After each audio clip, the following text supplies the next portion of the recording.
राष्ट्रवादी सदस्यांसाठी व्हीपचे अधिकार विलासराव जगताप यांच्याकडे. भाजपच्या खेळीला शह देण्यासाठी आखली व्यूहरचना.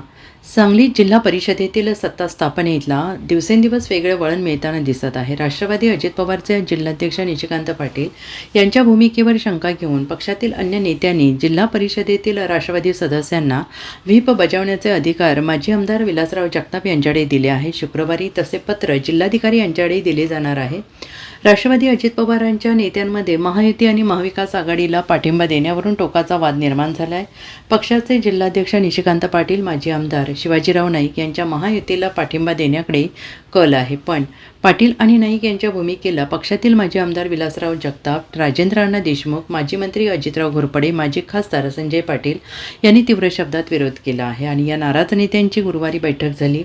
या बैठकीमध्ये जिल्हा परिषद अध्यक्ष उपाध्यक्ष निवडणुकीवेळी सदस्यांना व्हीप बजावण्याचा अधिकार विलासराव जगताप यांना देण्याचा निर्णय झाला. यासंबंधीचे पत्र शुक्रवारी जिल्हाधिकारी यांच्याकडे देण्याचा निर्णय घेतला आहे. या निर्णयाला निशिकांत पाटील यांनी विरोध केल्यास पक्षांमध्ये बंड होण्याची शक्यता आहे. Bureau report, SBN Marathi, Sangli.